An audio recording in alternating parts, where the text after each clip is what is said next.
So if you want to paraphrase Zamasu or fused Zamasu's dialogue in this episode of Dragon Ball Super, essentially it's, I am perfect, yes, I am immortal, yes, I'm going to change the world, I'm going to make a new world order with all the gods, because essentially that was the extent of his dialogue with this episode. It was kind of him bragging over and over and over, which I guess it kind of makes sense when you think about it, because you've already had Zamasu's personality, and everything I just described, everything I just said was essentially his personality.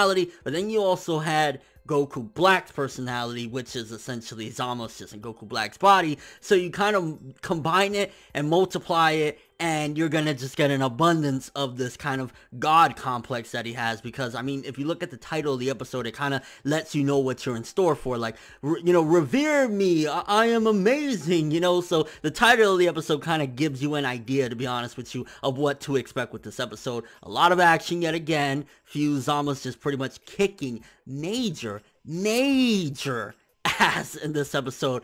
Goku, Vegeta, Trunks, none of them could do shit. Honestly, I was a little bit skeptical for a moment where I saw Trunks, you know, he looked at his father down and stuff like that. I was like, do not tell me Trunks is about to power up and kick Fuse Zamasu's ass, because at that point I'm about to say, Trunks, bro, you're a little too, just a smidge there, broken. But thankfully he didn't. And honestly, this episode, if it did anything, it was building up, honestly, on the Fuse Zamasu. There was a couple different things it was doing regarding building him up. I mean, it was showcasing his power. It was showcasing how fucking insanely god complex filled he is. And also it was showcasing just that even though he is where he is as far as strength goes and stuff like that, I don't think necessarily he's a complete jump away from what he was, because if you've seen some of my previous videos, I kind of broke it down that essentially just because Goku Black fused with Zamasu doesn't mean that he's going to be out of this world strong, because Goku Black was the strong one. The reason why Zamasu sought out that body to begin with was he wanted that incredible power that Goku Black had. You know, he was like,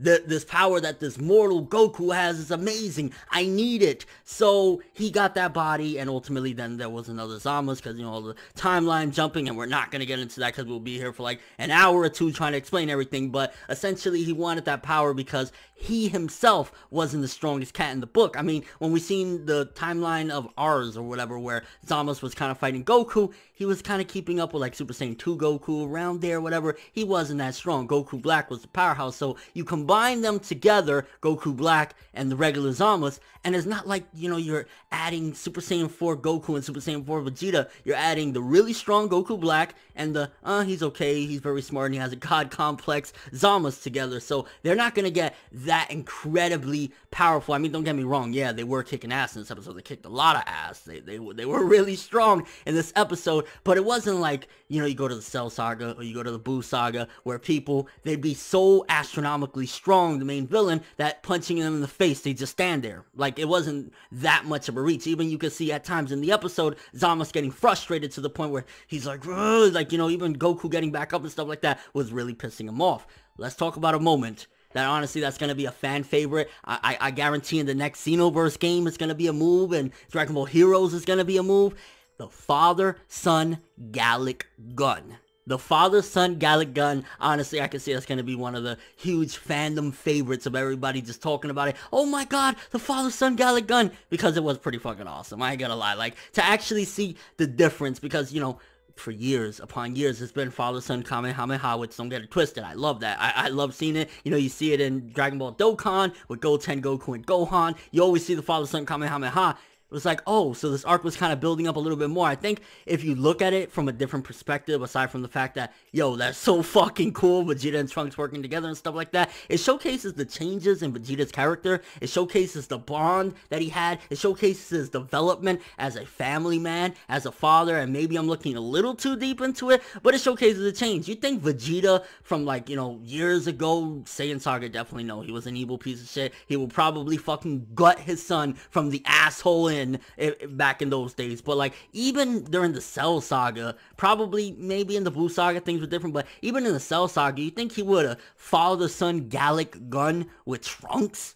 Like, it wasn't even until the Buu Saga that he actually hugged his son. So the fact that he was actually willing to do that, the fact that he's actually been caring, you see in this episode, he's telling like, yo, get them to safety, do this and that, get Maya and, Bulma to safety or whatever. It showcases the development of Vegeta. And that's a very good thing right there. Like, that's a very, very good thing to showcase how much he's evolved as a character. And that just ties in so fucking nicely for an incredible moment right there. So you got the development of Vegeta, but then you also have that moment right there as well. Like, just really awesome stuff. And honestly, this episode of Dragon Ball Super, there were a few flaws in between. I'm not gonna lie. Like, I think that the reusing of shots of few Zamasu or whatever, that was definitely annoying. That was definitely like, oh, you're using a little bit too much of the same shots. The art was a little dodgy, and I wasn't really like feeling the constant reusing of shots and stuff like that. Also, I'd definitely say as far as progression, it wasn't until I would say probably towards the end where we got some really serious progression, because throughout the episode it was just like, a lot of fighting and struggle, which you definitely need that. You definitely can't just have like an immediate win or whatever. But it wasn't until the end of the episode where Vegeta's down, Trunks really can't do too much, he gets fucked over, and then Goku's trying his best to fight off Zamasu or whatever. So it wasn't until the end that we got some progression, but we did get progression. So ultimately it wasn't just completely the few Zamasu saying, my muscles, which I don't know why I just made him sound like Arnold Schwarzenegger, but you get what I'm saying. So we did get progression in the episode, and as a whole, I mean, it was more so maybe getting a little bit too annoying in a sense regarding like Zamasu's character. I could see people kind of saying like, we get it, bro. You're fucking immortal. You think you're amazing. You think you're a god. Okay, you get it. Because throughout the episode, he just kept on over and over saying that. I mean, we had a couple of breaks from the fight here and there, trying to add a little bit of comedy, like with Yajirobe with the people. So it wasn't completely serious. I would say probably it was a bit more serious than some of the previous episodes, which is rightfully so, because, I mean, again, this is probably the creme de la creme of this arc as far as strength goes. So you're going to get it a little bit more serious, but they are adding little instances here or there. Like, you got Yajirobe, helping the people and stuff like that and saying, it's okay. I ain't gonna lie, another thing about this episode, I was like,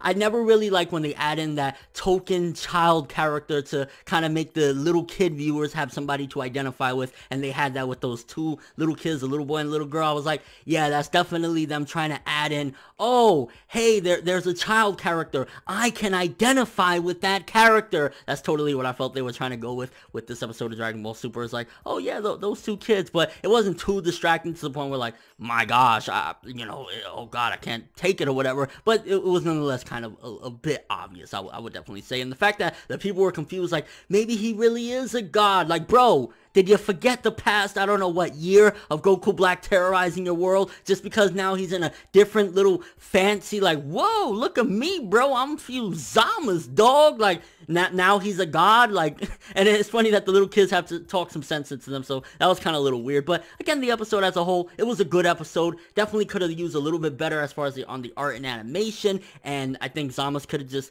tone it down a bit. Like, the arrogance, the self-entitled to the universe in a sense that he has, it kind of reminds me in a way of like Perfect Cell, but I think this episode just was driving it. Like, he really thinks very highly of himself. He really thinks that he's the answer to everything in the universe. Everything has to go through him. You want to take a shit in the fucking universe? You gotta go through me, bro. Like, you gotta pay a toll. You gotta lick my balls. You gotta bow down. You gotta call me fucking Sama Desu. Yay. Like, he really thinks highly of himself is what I'm trying to, drive through, and I think the episode did that as well. So, yeah, with all that being said, honestly, again, I'd say a good episode. I'm leaning, honestly, between the 6.5 to a 7. I would say a little bit more, but, again, the points counting against it was mainly the fact that the art and animation wasn't the best. Towards the end, it did get really good, especially with the moments of, the Galick gun, the Father Son Galick gun. Honestly, one of my favorite moments, probably one of the best moments of the entire episode, but also when he was fighting against Goku, which,